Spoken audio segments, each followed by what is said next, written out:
Steve, we're at 104 and things have slowed down considerably. I'll remind folks that we are recording, and Stephen, the son, we are recording for YouTube later, just so you know. And I will remove as much of the protected health information as I can. So Steve, I'm going to mute all, and it is to you. All right, thank you, Cecil, and good to see everybody today. I don't know exactly why Ron Leatherwood and Larry Clark turn their cameras off every week, but they come on for a little while, then they black out. But we'll catch up with them sometime or another. All right, well, Sandy's covering our chaplain duty today because Karen Denny's doing something like celebrating an anniversary that she talked about last week. So turn it over to Sandy. Okay, let us pray. Oh God of us all, we pray, we pause to give you thanks for all the many blessings you have bestowed upon us, for the beauty and bounty of this world you have created, for family, for friends, for our common commitment to Rotary and all that it stands for throughout this world, supporting peace, fighting disease, and promoting health, providing education, caring for the earth's resources. Keep us faithful to our ideals and bless our time together this day and in our efforts to make this a better world. On this special weekend, we pray for mothers. We thank you for them, for the ways they have loved us and guided us and nurtured us to be the best that we can be. We owe them so much. Finally, we pray for those we have named, for Mark Clasby and for George Thompson. We pray your special healing touch upon each of them, and others we might name in our hearts. And we celebrate Steve Brown's continuing recovery and his presence with us. Hear our prayers, O Lord, God of us all. Amen. Thank you, Sandy. Fred, did you find somebody to take over the Sergeant at Arms this month, or are you going to cover it? I did, Ed LaFontaine. Very good. Ed, will you lead us in the four-way test and the Pledge of Allegiance? We'll do the Pledge of Allegiance first, if you could join with me. I pledge allegiance to the flag of the United States of America and to the republic for which it stands, one nation, under God, indivisible, with liberty and justice for all. And of the four-way test of the things we think, say, and do, is it the truth? Is it fair to all concerned? Will it build goodwill and better friendships? Will it be beneficial to all concerned? Thank you, Ed. Did you sign up for the entire month? I think Fred, said that I could do that. Good deal. Okay, happy dollars. I'm going to give five happy dollars because I know the program today very well, and I'm proud to have Stephen present our program today. I'm going to wait and see how John Keith introduces him. I may have to add a few things. Rick Crossgreen. I'll go ahead and give $10, and that's in honor of Mother's Day, and particularly in honor of my mother, Beverly Crossgreen, who will be celebrating her 67th Mother's Day this weekend by virtue of the fact that her firstborn child was born 66 years ago on Mother's Day, and she has never let him forget about that.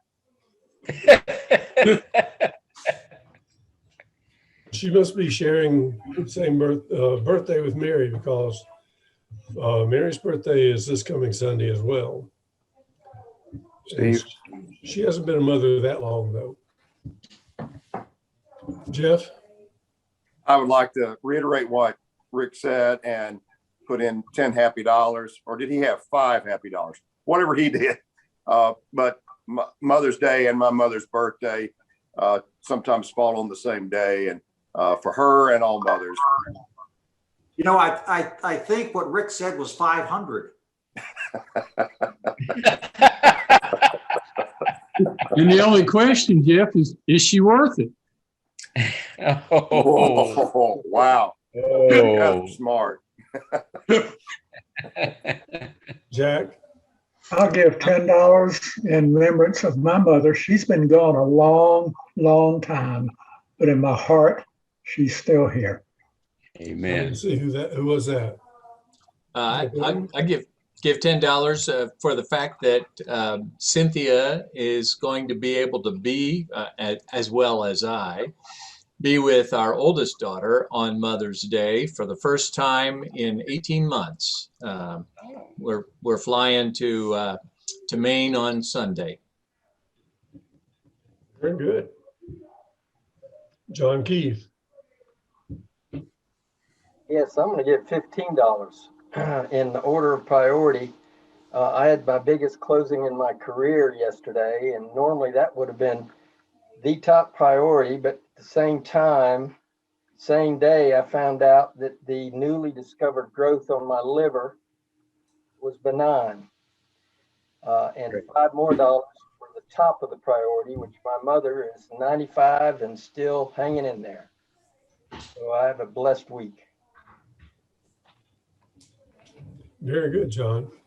Paul Irvin. Can you hear me? Okay. Yeah. Okay. I want to give $5 for 4 people, and that's Chuck Brown, myself, Mike McKinney, and Leroy Robinson, who all joined Rotary on the 1st of May. And it's been actually 41 years for me that I've been in Rotary. So that's worth at least $5, okay? And also I wanted to put in for another 5, a good word. I saw where one of our charities that are qualifying are the Big Brothers Big Sisters program. And I know some of the board members have been on the board of that group. And I really wanted to put a good word on there. Next week, the new head of the Western District of North Carolina will be staying with me. They're going to do an event over at the lake in a few months, and they're going to be meeting over there. But I do want to put in a good word for Big Brothers Big Sisters. Okay. Very good. Was that a total of $10 or $25?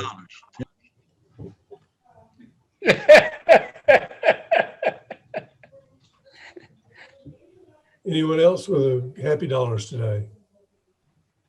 Gordon. Right. I want to give $5 for my mother's my mother being born on Mother's Day, and for my wife being born on Mother's Day is another 5. And then the $5 for, I said it was my first time to play golf. It was really my second time, but it's the only one I was able to finish on there. So that's $15. Very good, Gordon. Glad you're out on the golf course too. Thank you. Anyone else with happy dollars?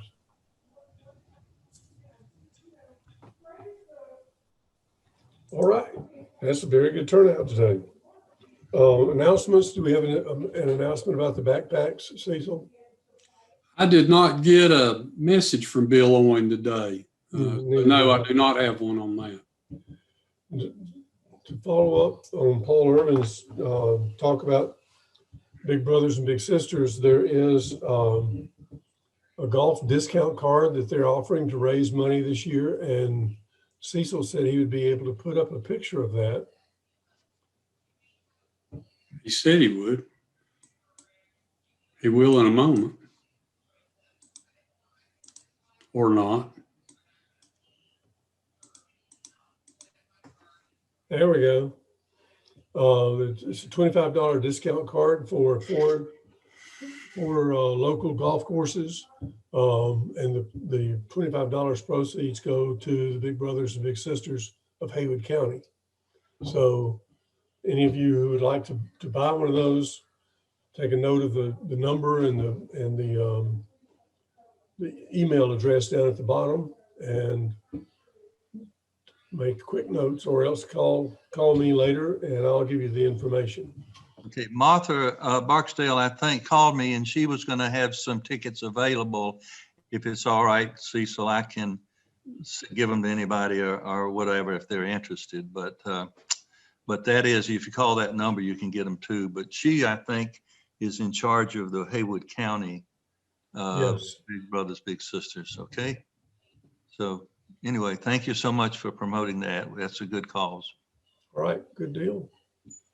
I'm sure you've seen more information, more emails from Rotary than you care to look at sometimes, but there's been some good information about virtual training this year.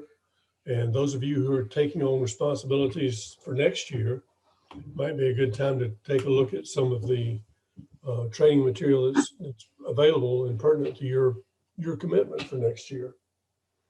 Are there any other announcements?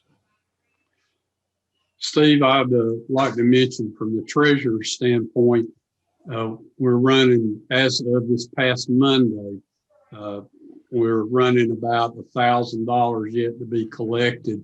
I did include in the spoke this week a sort of progress to pledge, so to speak, of where we're at with meeting the financial commitments that members have made. You might look at that. I also sent out reminders to those people whom I do not have a record of payment yet. Now, again, my numbers were accurate through this past Monday. So if you've mailed it since then, if you mailed it to the post office box, I would not have picked it up. If you paid it online, that should be credited. Thank you. Very good, Cecil.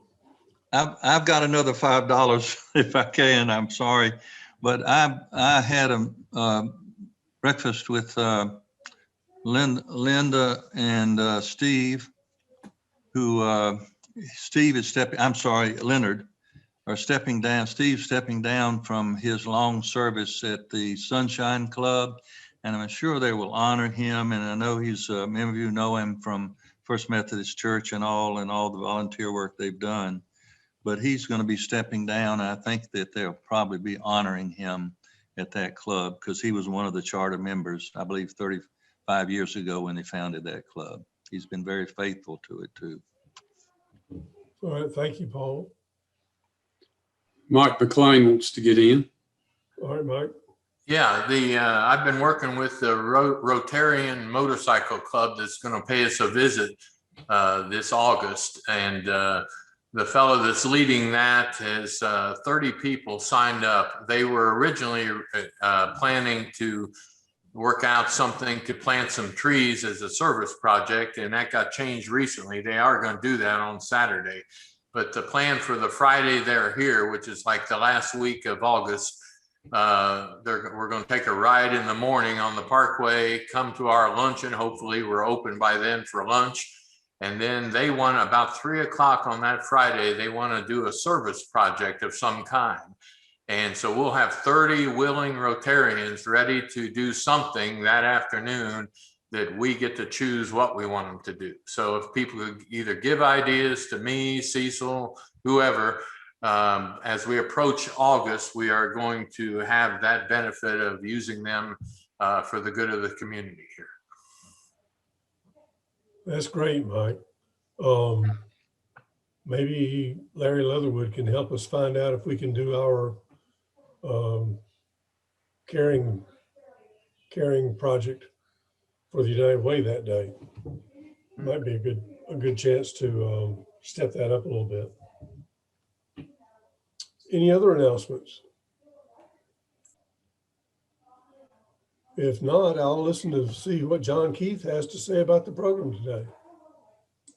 Thank you, Steve. Well, as you folks know, this is a pleasure to be able to introduce Steve's son, Stephen, whom I've known, I guess, for 14 years now, since Carrie and I moved up here. We knew your mom and dad before that, but I'm not sure if I knew much about you before that, Stephen.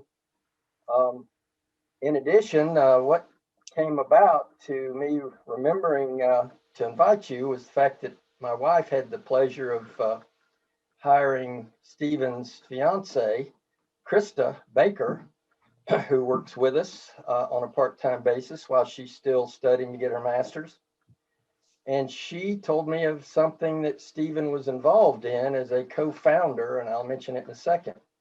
So as a result, I knew, in addition, what it means to your dad, Stephen, that while he's president of this Waynesville Rotary Club, to have his son appear before this leadership group in our community means an awful lot to him. It did when my daughter spoke.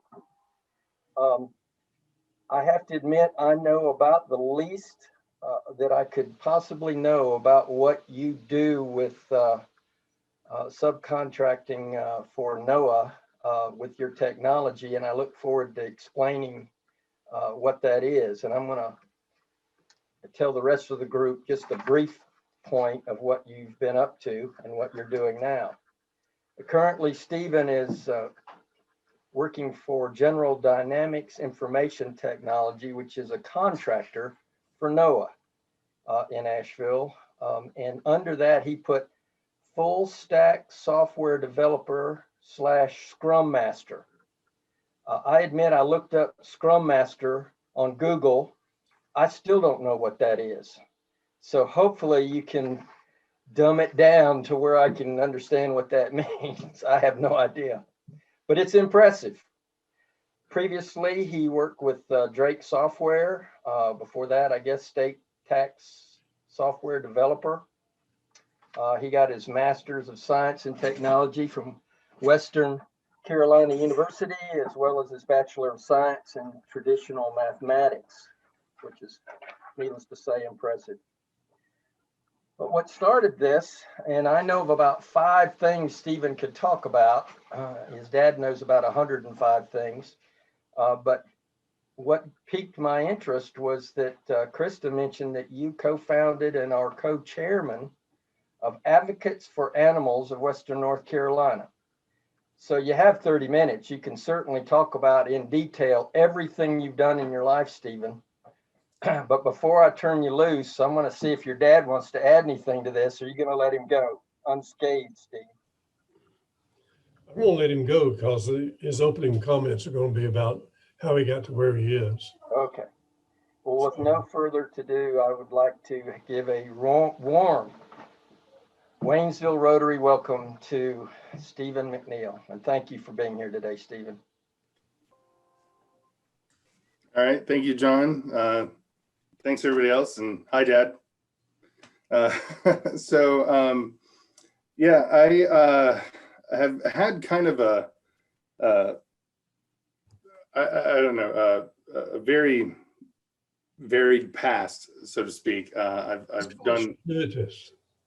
What's that? Call it circuitous. You took a lot of circles. That word I will. So I've done a good number of things in my past and had kind of a long route to finish my education, but some of my main focuses during my life through outdoorsmanship and animal assistance have kind of led me to the point that I am now. I graduated from Western when I was 35 years old with a degree in mathematics. And when I was 38, I got my graduate degree in engineering technology, which led me to my new professional path. But before I get too far down the road for NOAA, I did want to share a little bit about what I do for a philanthropy with Advocates for Animals. Let's see here. I'm going to go ahead and share this screen. This website is easily found at the letter A, the number 4 and the letter A, and then WNC, A4A, which is Advocates for Animals of Western North Carolina. And what we do is mainly we're mainly an angel fund foundation. We help people retain their pets if they have financial difficulty and there's an emergency that comes up with their pet.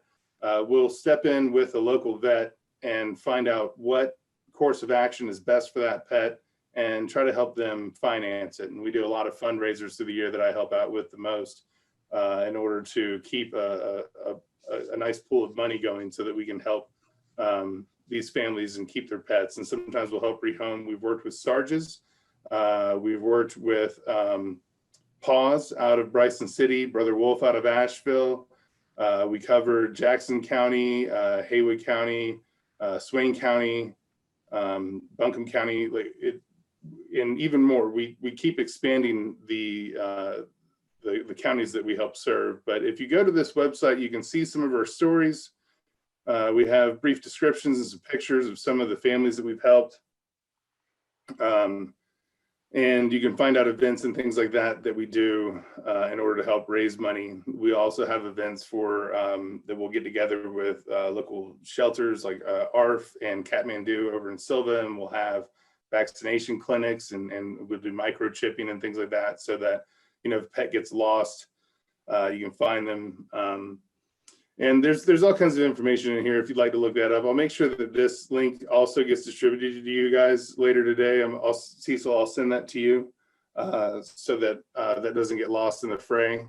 But it turned out that there might be, and actually, you know, I will go ahead and stop there and see if anybody has any questions now about Advocates for Animals before I move on to a different topic. And I want to give you guys a chance to be able to talk about this if you're interested. I know that you guys have a lot of interest in philanthropy.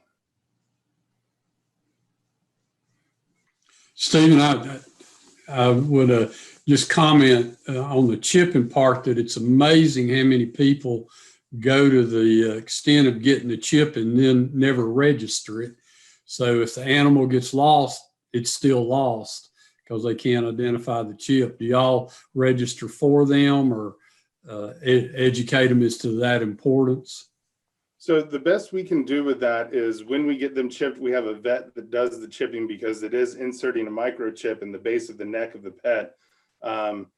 And we give them the information to a website that they can go to in order to register their pet. Now, we don't actually do the paperwork ourselves, although I'll write that down as a potential service that we can help people with that may not be as technologically savvy. That's something that we haven't really considered before, but it might be something that'd be helpful to help someone navigate the website and see what, in order to help them set up their the chip number with their pet and their own identity. That's a concern that we might be able to take on in the future. I do appreciate you bringing that to our attention. You know, it's definitely something that has been a concern, but I just now thought of the fact that we could actually offer that as a service as well.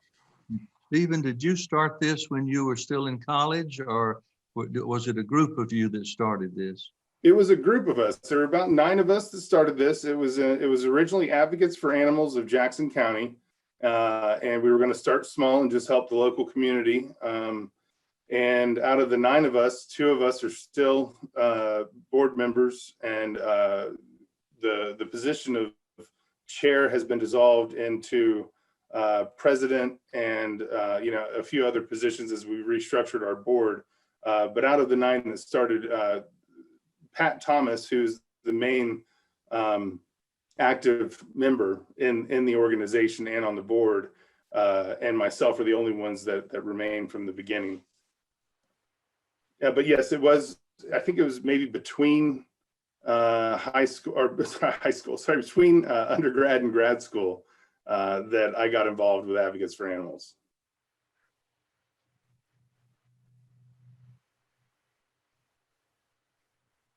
Any further questions on this topic? I see none, Stephen. Okay. Well, now to go on to a little bit more of my professional background. I do currently work as a full stack developer for NOAA, more directly for NCEI, which is a department inside of NOAA. Now, NOAA is the National Oceanographic and Atmospheric Administration, and NCEI is the National Center of Environmental Information. So what NCEI does is we have the data, many times physical or digital copies of information that we will provide to people, and we're 2 steps away from what NOAA does by the fact that we provide the data and scientists in other industries will come and get the data from us in order to make reports. And when they get those reports formulated, that's what they give to NOAA at that point, and then NOAA will publish them. So as a full stack developer, what I do is I go all the way to the machines that hold the data, wherever we have it recorded, and we call it archived and ingest. And I take it all the way to a web page, which is something I'm going to be showing you guys later. So I've got to work with many different levels of software that some of them work with databases, some of them go and get raw files, some of them are management software in order to, just to move the file from one place to another whenever requested. And so I use many different levels of programming, all the way up to, let's see here, Oracle is the name, and Fortran for some of the more basic level functions. Java is a very common programming language you guys may have heard of that does a lot of software development. And then JavaScript is what is on the front end that makes our web page and what's called a GUI, a graphical user interface, so that you guys, whenever you go navigate the internet, if you were to click on something that had options, you're using the graphical user interface. So I have to be able to program on all levels, from the database level all the way up to the web page that submits orders and goes and grabs information from the database. I think I should pause there and see if there's any questions that I might be able to resolve at that point. Do you work with any of the hardware companies, or is it strictly software that you're using in programming? That's a very, very good question, because a lot of people will come to me as soon as the hardware breaks. And I know that a lot of people that work in the industry, any of the industry of software development, everybody thinks of us as IT, and that's what I do. IT is not what I do. IT is the department that works with the physical components. IT will build a computer, and IT will maintain the physical computer that works, that my software then will run on. It's just kind of like your computer has got many moving parts that may break. Hard drives may malfunction that you need to get replaced. But I would make something like, let's say something that's easy. Microsoft Word is a program that just opens on your computer, and it happens to run on your computer. It doesn't do anything with the hard drive or with your fans or any memory like that. It just gets stored in memory, and you use it as making a document kind of thing. So that's kind of the easiest way to explain that. I develop stuff that works on machines that are already running. So when the machine stops running and they call me, I've got to refer them over to another group that can then fix the physical machine that makes my program steadily operate. But you could do most of that from your home, can't you? Particularly during the COVID. Can't all of that practically be done from your house? Absolutely. And this is something that, industries, or at least major companies in my industry, let's just say software development, we're very concerned about that. We use different forms of software management that I can make a change on my computer and send it to a management tool, and it can make different versions of the program as I change it. And you can have what's called a master copy, and then you'll have branches, and the branches will hold the master copy, but it will also have the changes that I want to implement, and then we'll merge them together, and I can do that remotely now. And it shows that because of these programs that we have, the most common one is called GitHub. It's G-I-T, not G-E-T, but you can just Google Git, G-I-T, and you'll see, if you're interested, again, don't go too far down this road if you're not comfortable, but you'll see that they have software management platforms that help us manage from a distance. And everybody has been actually much more productive from home than we were in the office, because we don't have water cooler chat. We don't have the physical time that it takes to commute from home to work, or any of the problems that may come with that, as well as the time that it takes to get from my cubicle to an office meeting space. I can just click on what we use is Google Meetings, because Google is more of a secure foundation, but we'll just jump in a window a lot like this. I've got the Brady bunch of people sitting right in front of me that I'm in a meeting with, and we can talk to everybody, and so it's a lot faster, a lot more secure. And I can also get the interference. As soon as my 3 dogs in the other room see a squirrel, I've got to go mute real quick and run and make sure they're not, you know, like it's become a whole new world of software development from home. Stephen, talk a little bit about the team of people that work with you. Okay. Because the role of contractors with government is kind of dynamic. There was a large change recently. So what the government will do is they will offer an opportunity for many companies to make a bid on a service provided. More and more, the federal government is realizing that they need to be a part of what's called big data, which is kind of what I do. I got a ton of data. For instance, the basement level of the federal building in Asheville holds more climate data than any other building in the world. And not many people will know that. It's just a stone's throw from here. And a lot of people have no clue that we hold information from Germany, from naval shipping routes, from I've actually seen a copy of the last thing that George Washington ever made for the government, which was a weather report on the Potomac River, which eventually caused him to acquire pneumonia, and he ended up passing away from collecting data for weather services and for climate science. So we hold all this information, and all this is data that needs to get to other people. So the federal government doesn't really have the infrastructure set up to manage big data, so they hire it out to people. GDIT works not only for NOAA, GDIT works for the Department of Defense. They work for, I think they're integrated in pretty much anything that needs to move data and write software for the federal government. So there was a large turn.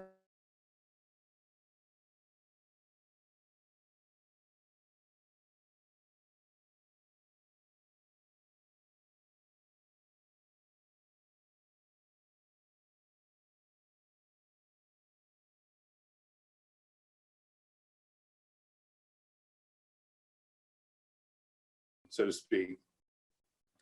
So I work with a level 3 senior developer. I'm a level 2 developer. We've got one more. I'm partially a team lead, and that's where the role Scrum Master comes in.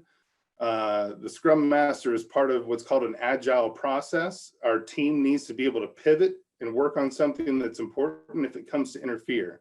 A lot of times the old structured way was, hey, I'm on this project, don't take me off this project because I need to do this. But now in a more fast-paced world, we have to work with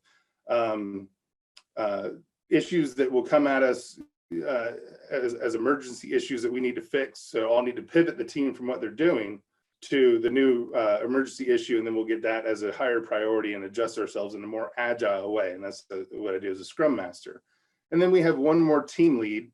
But then after that, we have 3 brand new software developers that are all fresh out of college. I think 2 of them came from UNC Asheville, and 1 of them came from Western Carolina University. But they're all a bunch of 24-year-old kids that can run circles around me when it comes to the computer, which is okay because I've got a little bit more experience when it comes to handling people and talking to departments out.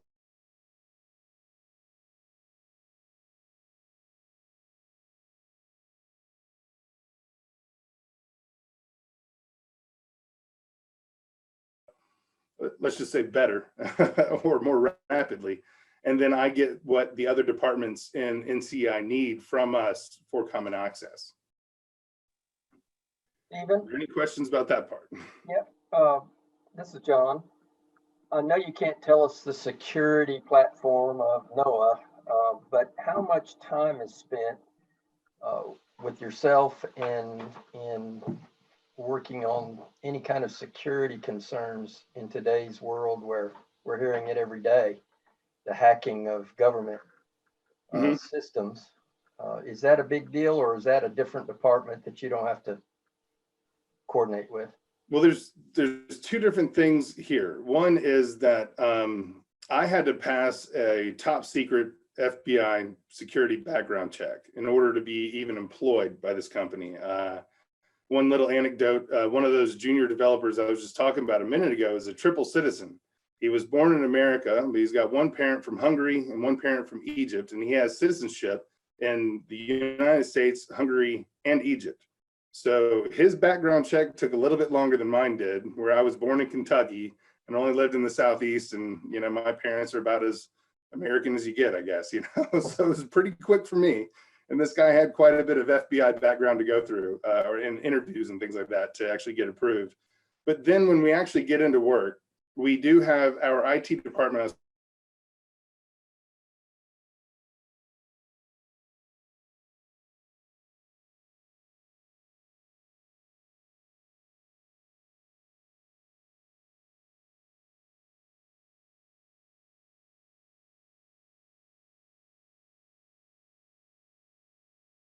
Get updated. So I'll have another service that helps me provide some sort of what's called a dependency, that they'll upgrade from, like, let's say version 3.1 to 3.2, 3.3, and then the next version out will be 4.0 and then 4.1. And you've heard of that.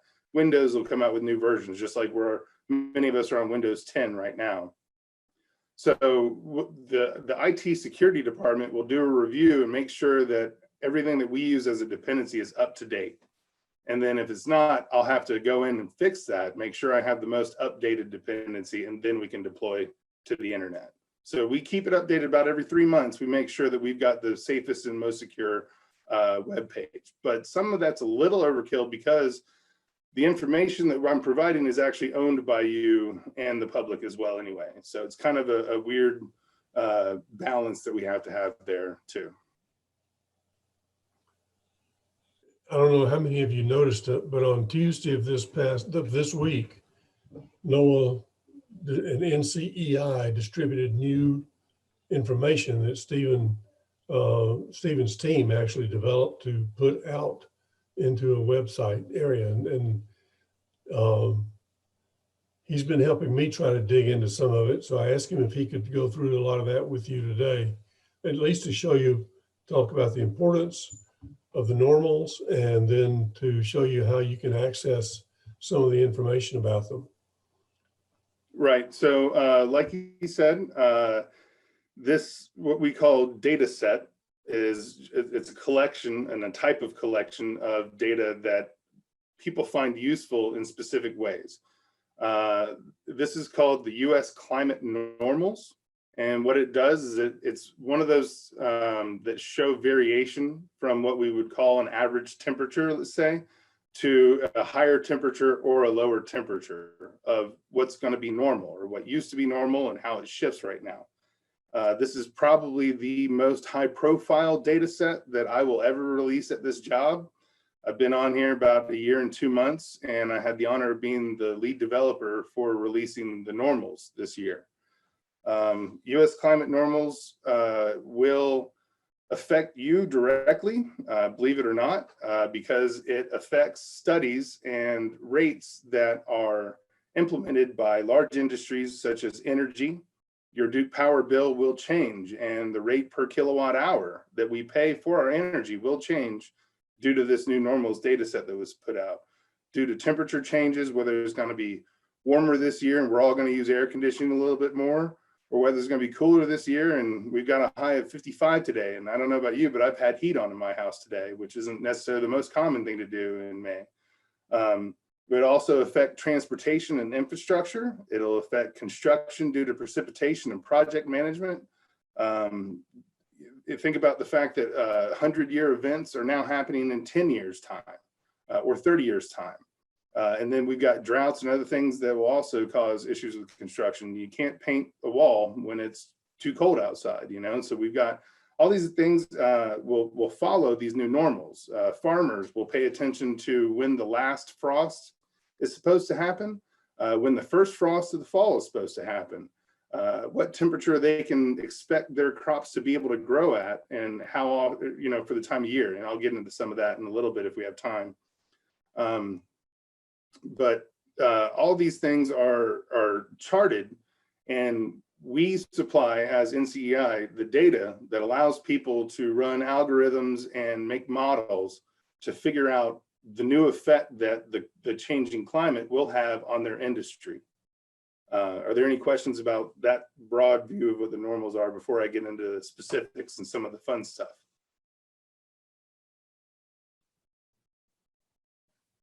Okay.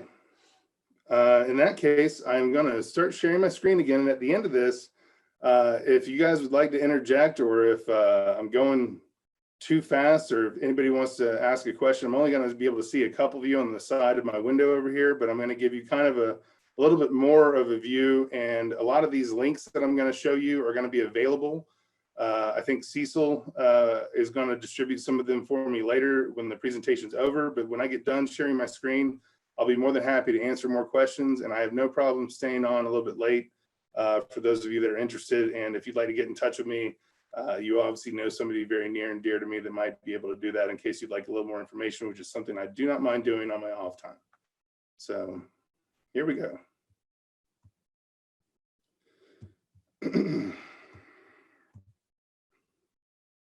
All right, the name of the data set has been normals. So all I did is I went to Google and I typed in US climate normals. And you can just type in the word climate and normals. It doesn't have to be this specific. You can also go to the NCEI webpage that I'll be showing you a little bit later. And like I said, I'll be providing links. So just doing a search here, I was able to find, you'll see government articles such as, let's see, this is climate.gov. So what this does is it takes the information and it gives you broad brush strokes as far as what this information means to you, what it can mean to other things or other industries. Talks a little bit about global warming. Talks about, you know, zones that you can plant. Like for instance, I don't know if any of you guys have noticed, but we can plant new things in our gardens in this area that we weren't able to plant 40, 50 years ago. You know, you can grow a different type of tomato that you weren't able to grow when you were younger, kind of thing. And that's all due to where some of these growing zones are affected. We'll get other things like heat maps. The normal started in 1900. So we started collecting enough data that we could make 30-year averages from 1900 or 1901 to 1930, all the way up to 1991 to 2020, which is the new one. And if we go off the 20th century average, you'll see the 1941 to 1970s doesn't show a whole lot of heat difference. This would be kind of a mid zone, if you will. And you can show how it was a lot cooler 40 years before, you know, 40 to 50 years before, and a lot warmer 50 to 60 years later. And it kind of shows you the regions where it's the most affected over that 30-year span. Like let's say, for instance, from 1971 to 2000, we showed that we were actually cooled in the south here, from Texas to Louisiana kind of thing. We cooled in this region, but it warmed on the West Coast, and it warmed in Florida and on the East Coast. Whereas we'll see now in the latest normals, we can see a lot of heating in the far west. It's still kind of cool compared to normal for the south and between Texas and Louisiana, but everyone else is a little bit more unified in the growth of temperature anyway. We can see precipitation changes here. We can see where it was drier, which is the brown regions, to wetter than normal or average in the blue regions here. And we can see sets of decades. Like for instance, there's a lot more dry in the 20s, 30s, and 40s and 50s, which we're all kind of familiar with. And it's become a lot more wet as we've progressed into the 70s and beyond.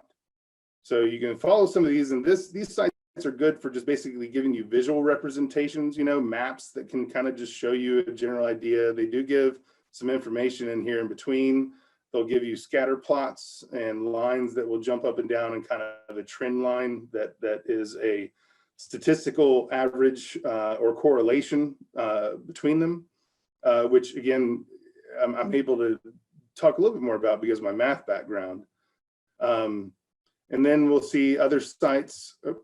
This is a timeline of how the normals were collected, how they were released. Right here, I'm kind of proud of the most is March to April. It talks about how we were getting the final product to us, and my team is the one that got, you know, it from the ingest system to the public release that just happened a few days ago, which is kind of my part. We're just in these few months here.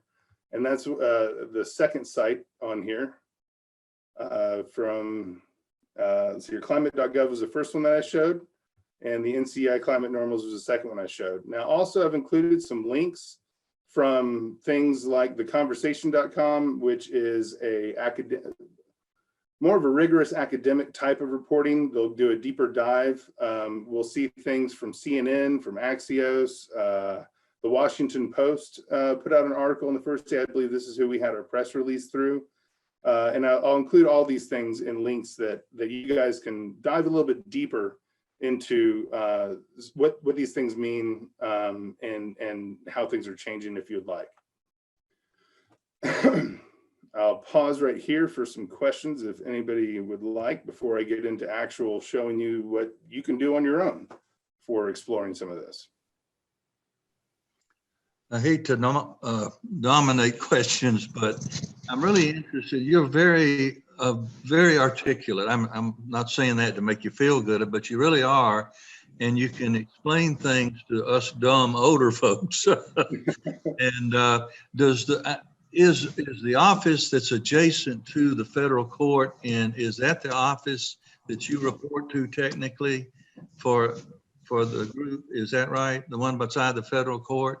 That's right. The big block, it looks like a large brick. It's right. 5 stories tall, very long. It's right next to the parking garage on Patton Avenue as you're getting into town. What I'm getting to is what you're saying is very helpful. And I think it would be even more helpful to college classes in math or whatever, or into high schools even, to encourage students to how you use technologies really effectively in what you're doing, which is true in a lot of industries now.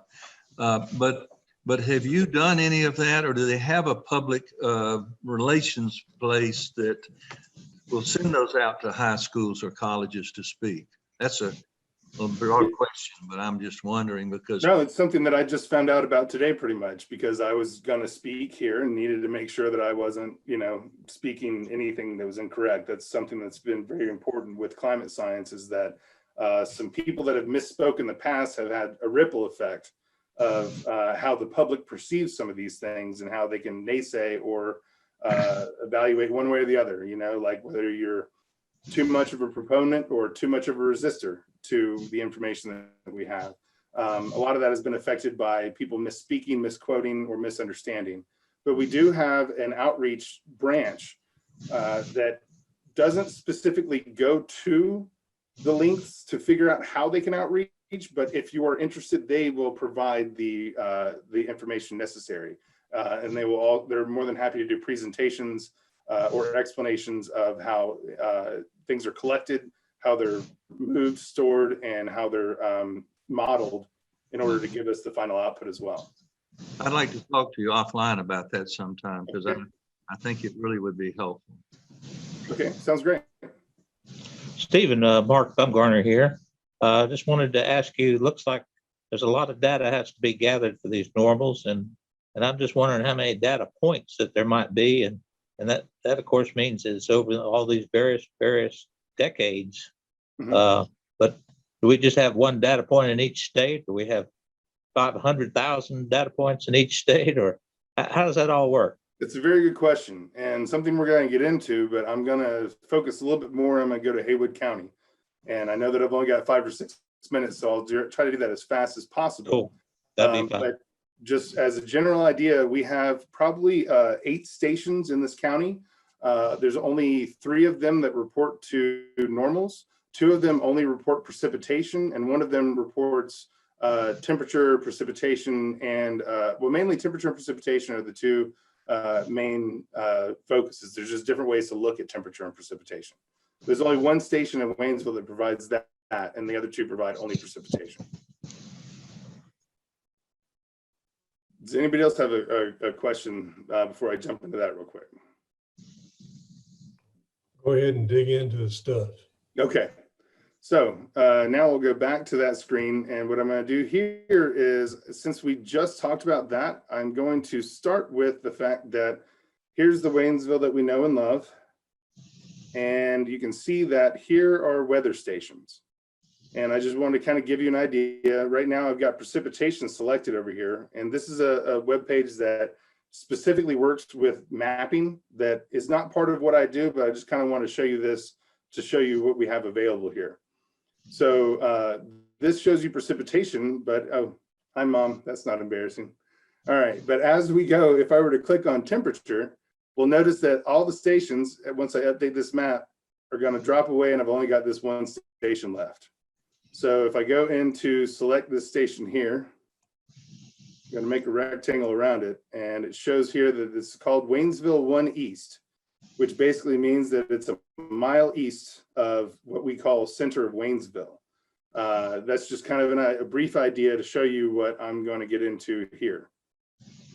Sorry, I'm going to go to, all right, so as I go into NCEI, from that website I was telling you guys earlier, you go to Google and you're just looking at US climate normals. I'll go to into NCEI normals here. Now, I work for the data access division here. There is a quick access, but I'm not familiar with that, so I can't really speak much to that on how to get there. When I go in here, I can see there's a bunch of normals listed. We've also collected 15-year normals for the first time. So you'll see that there's a range from 2006 to 2020, as well as ranges from 1991 to 2020. And I'm going to go into the monthly normals for 1991 to 2020. Let me scroll down to here so I can see that it's US monthly climate normals, 91 to 2020. And I'll click on this search button. And what you're going to get here is all the stations that we have. We have over 15,000 stations, roughly 15,600 stations that report normals. Just like we saw a minute ago on that last map, we may have 8 or 9 stations in an area, but only one of them may report to normals. So not all of our stations across the nation are going to be equipped to do this. But if I go up here and I want to trim down to finding Waynesville and what we have to offer for information from the local stations, I'll type in Waynesville. And you'll see this thing pop up. And this is part of what my team does, is we do a geographic box, so to speak. These points are geographic coordinates from this black dot right here to this black dot right here. That'll make a box around all of that and give me the latitude and longitude changes from east to west and north to south that I can see in a box right here. Now this box can be taken away and expanded if you'd like to make a larger box, or so let's say, for instance, you live towards in between Waynesville and Maggie Valley, and you want to see if there was something here for you to look at. You can use this tool kind of interactively to change what you're looking at. But I'm going to go back and make this Waynesville box again to show you the 3 stations that we have available for normals in the area. All right. So again, you'll see that 3 stations popped up. That Waynesville 1 mile east station pops up. We've got 1 mile northwest, and we've got 0.7 miles east northeast. You can see here that the US 1 stations, we've got 2 of those. Those are declarations for stations that only gain precipitation, or only give precipitation models. So if I were to click here in a preview of what we're going to show, it's only going to give a precipitation PDF, and a PDF is just a file so that you can see a visual representation, so you don't have to go reading through columns and rows of Excel spreadsheets in order to get your information. It'll kind of just grab it all and give it to you in one quick shot.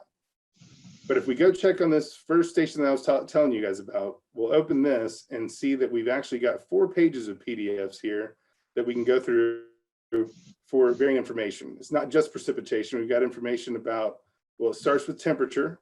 And we can start with the daily maximum temperature. For instance, in January, we can see that the daily maximum temperature has averaged out to be 40.6 degrees. The daily minimum temperature has averaged out to be 23.5 degrees over the last 30 years. Can you make that a little bit larger? Absolutely. Oh, there we go. Is that a little better? Okay. So we've had things like daily maximums, daily minimums, and mean average, which is just going to be the average of the averages over the last 30 years.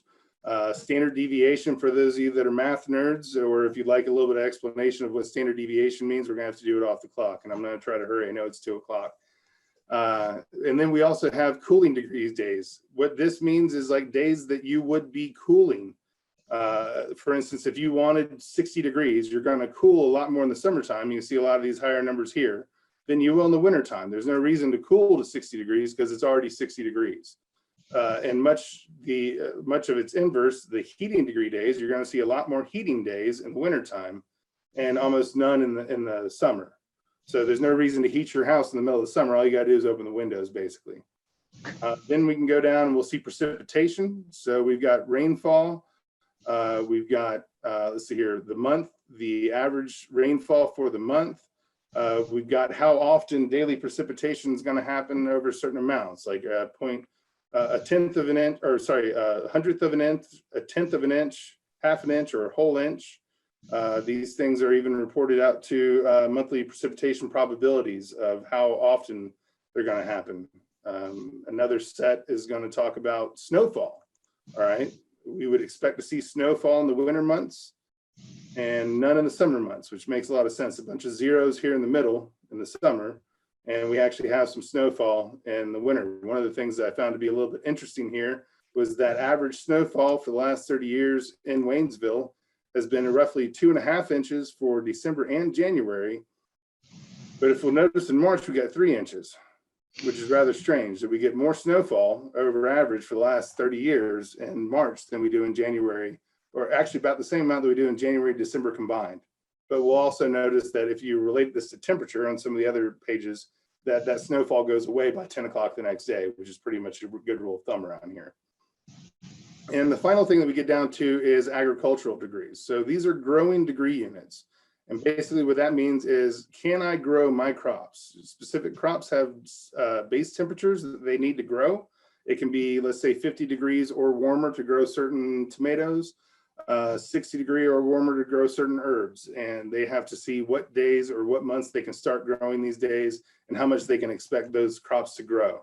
Corn works at a little bit different rate. Down here, you'll see corn growing degree days, and that's anywhere from 50 degrees and above. And so there's a little bit of a different average for them because corn is much more resilient. And I know that I just sprinted through that last part here when we actually got to some of the data, but this is not my expertise or even what my team does. I had to ask a subject matter expert to give me a little bit more of a background on this for what the final results were going to be. But I'm going to give you guys links so that you can go to all of these pages and you can navigate yourself. You can look for specific types of data if you want to look for precipitation only or temperature only. If you want to look for a specific area, like if you live somewhere else, or you're like, for instance, I was born in Kentucky.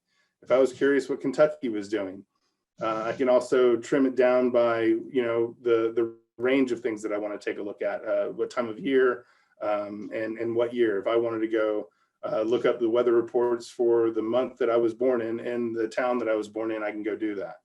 And that's all basically what my team does, is we manage the access part and the navigation to the data that we store. And this is kind of the main chunk of what my team does here.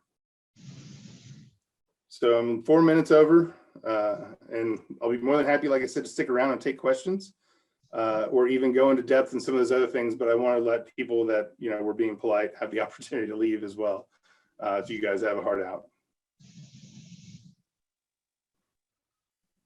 Steve, I've got to run to an appointment, but I want to thank you for coming today. I knew you were an impressive young man, but that was even more sophisticated than I realized. And I now know how much Mary, your mother, contributed to this ability you have. Your dad, but you did yourself proud today, as we say in the South, and appreciate you being here. Thank you very much for inviting me. I do appreciate it. Any questions from anybody? No, but just Steve, if you'll give him my phone number so he can call sometime at his convenience. Okay? Will do. Stephen, I have a question, but I'll hold it till after the meeting if you'll hang for just a minute. Absolutely. Thank you so much. That's the question. Cecil. Thank you, bud. We'll hang around with you too. Okay. See all of the rest of you next Friday. Bye-bye.